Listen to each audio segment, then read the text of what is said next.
From KVUE News in Austin, you're watching Texas This Week with Ashley Goodo. Thank you for watching Texas This Week. Congresswoman Jasmine Crocket is shaking up the Democratic primary with an 11th hour decision to hop into the Senate race. And Governor Greg Abbott wants chapters of Charlie Kirk's Turning Point group in every Texas high school. We'll have more on those stories in just a minute. But first, let's get to the 3 things you need to know in Texas politics. Lieutenant Governor Dan Patrick announced Operation Double Nickel on Tuesday. It's his proposal to lower the age to get in on the state's senior homestead exemption from 65 years old to 55. Right now, Texas seniors get a $200,000 homestead exemption on their school property tax bill. But Governor Greg Abbott is calling for an end to all school property taxes, something Patrick has said the state cannot afford. For the first time in modern history, a Democrat is running for every seat in the State House, State Senate, Congress, and State Board of Education. Texas Democratic Party leaders say since 1994, Democrats have not ran for an average of 50 seats each cycle, leaving those seats to Republican candidates, adding they can't win elections if they don't try.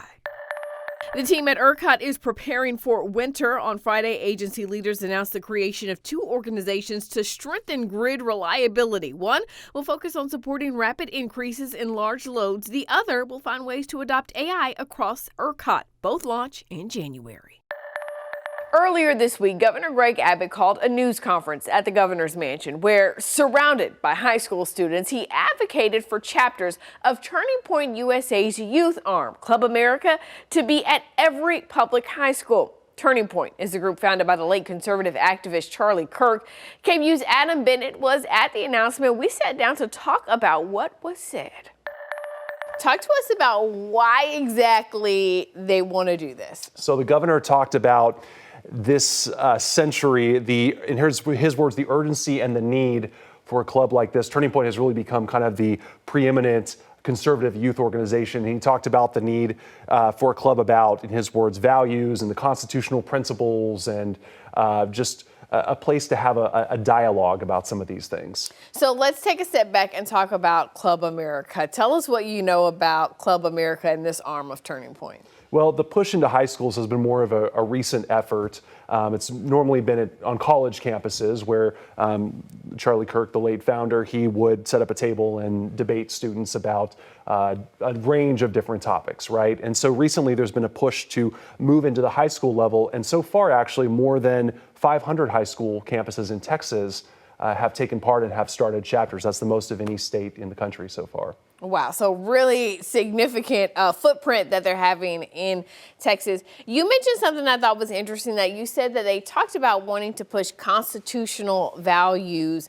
But I think it's fair to say Club America Turning Point goes beyond constitutional values. If you go look at the Club America website, you can see that they have media kits for students where they'll send them these kits that push things that go beyond that. Examples like Blexit, which would be Black people leaving the Democratic Party. There are things about Israel. There's all these sorts of kits, if you will, to push their messaging. It's at the heart of it really a conservative group, right? Yeah, and the governor did get questions from reporters about what do you say to parents who feel like you're mandating a certain political view or injecting politics into the classroom. And he kind of tried to distance that a little bit from the politics and say, look, again, this is about, values. This is about principles. This is about just having a place for students to have that conversation. He compared it to groups like the Fellowship for Christian Athletes, where you can have different groups with different viewpoints and foster a dialogue. Now, somebody also did ask him, well, would you throw your support if there was a more left-leaning liberal type group that would be on high school campuses? And he said, well, no, it would be highly unlikely that I would support it, but it would not be illegal either. It would not be illegal. It's interesting you said that we could have those left-leaning groups as well, but the messaging was also that this is, in some instances, not going to be a choice for schools whether or not they will have these chapters on their campuses. That's right. So the governor repeated actually a conversation that he said he had that same morning with Erica Kirk, Charlie Kirk's widow, and repeated his pledge to her that any campus that tried to stand in the way of a Turning Point chapter being created would face disciplinary action by the TEA potentially.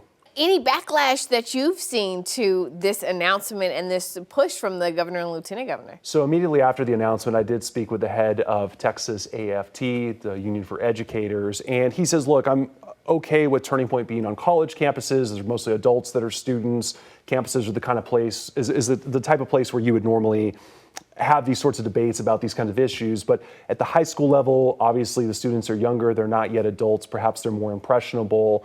And he also said he found it very ironic because there's been a lot of talk about indoctrination on campuses around Texas from many of the same leaders, although that was applied more to maybe more left-leaning views on things like race and gender. And of course, this comes after Senate Bill 12, right, that was just passed this last year that limits student clubs that have a LGBTQ plus focus. Right, not limits, bans. Bans, excuse me. Yeah, yes. they can't not have those types of clubs at high schools, but we want to have this club at high school. Right. After weeks of speculation, Congresswoman Jasmine Crocket made it official on the last day for candidates to file to run in the primaries. Monday, Crockett filed to run for U.S. Senate. The move prompted former Congressman and 2024 Democratic nominee for U.S. Senate Colin Allred to drop out of that race and run for his old seat in the U.S. House. So what exactly led up to Congresswoman Crockett's decision? I caught up with her to find out. We know this was a decision that you had been weighing for quite a while. Tell us what pushed you over the edge and made you decide to run for the U.S. Senate. Yeah, I will tell you that when the Supreme Court decided that they would go forward with the lines that had actually been, as far as I'm concerned, laid out as unconstitutional by a Trump-appointed justice, and they thought that that was okay, I thought to myself, well, you know what, maybe the Supreme Court does need some oversight. Maybe we need someone who has legal training and understands what a Supreme Court justice should be doing. And so it is only within the U.S. Senate that we have that, but also thinking about the fact that they're trying to take 5 seats away. There has to be a big team effort, and we needed someone who could excite the base and get people out so that hopefully we don't actually lose those 5 seats, but instead we win them. Yeah, and so do you feel as though, or obviously you feel as though, so tell me why you feel like you're the one who can excite the base more so than former Congressman Colin Allred or State Representative James Talarico? Well, you know, they both are former colleagues of mine, and I was excited to be able to actually engage in conversation with both of them prior to making this final decision and kind of talking through a few things. And I will tell you that one of the things that I actually weighed, it was more so between myself and former Representative Colin Allred. Obviously, Colin Allred had just run a race, and so he had just been out there. So it really was a question of, do you kind of pick up from where you just ended, or what's what? Because covering the state of Texas, well, that takes a lot of work. But I thought about the fact, and I really looked back at some numbers as well, that I'm actually entering the race with higher name ID than any Democrat that we've ever had to run on our side of the ticket. And that is a huge advantage when we're talking about a race that costs $100 million. What we've historically done is we spend a lot of money just so people can learn somebody's name and start to get to know them and that kind of stuff, instead of starting with someone who we already know who that person is, what they stand for, and then we can just move on to actually pulling people out. This is going to have to be a get out the vote effort, and starting with someone who already has built a rapport with so many Texans is important. What people need to understand is that Texas is one of the lowest voter turnout states in the country. We only had approximately 50% of our registered voters turn out in the last election. If we can just get a few more people to vote, then I know which way this will go, and everyone can sleep a little better at night because they know that they'll have a few more dollars in their pocket. And if they don't have it on that night, it is on the way, because they will have a fighter that is going to make sure that she continues to keep her eye on the prize, which is affordability for all Texans. Do you have any final thoughts for our viewers, particularly as we are inching closer to this primary election? Yeah, so my final thoughts are going to be this. I think that we've got to keep our eye on the ball.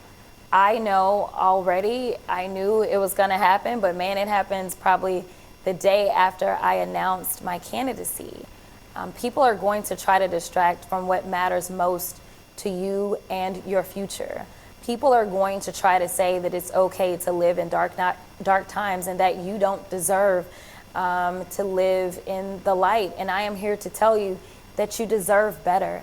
And so if you feel like you deserve better, if you feel like you can get better, then we have a place for you on our campaign. Please visit JasmineForUs.com, because I am fighting issues that I don't feel like are partisan. The last time I checked, anyone can get cancer, whether you're a Democrat, Republican, or independent. So the fact that the Republicans in charge right now have decided that they would cut funding for research is just callous. The fact that we know that 17 million people are going to be kicked off of their health care, it is callous. The fact that we know that in a time in which we need more healthcare professionals, the Department of Education has decided that they basically want to get rid of the classifications of certain types of fields, including some of those within the nursing field, so that people will not have the funds available to them to get their nursing certifications. That's callous. Right now, we don't need callousness, we don't need cowardness, we need courageousness. And that's what I'm offering you. A new statewide poll of likely Democratic primary voters done by the team at Texas Southern University shows Crockett is leading State Representative Tallarico 51% to 43%, with 6% of voters undecided. One of the most notable trends the data shows, women are backing Crockett while men say they're with Tallarico. You can learn more about that poll at KVUE.com. That's Texas This Week.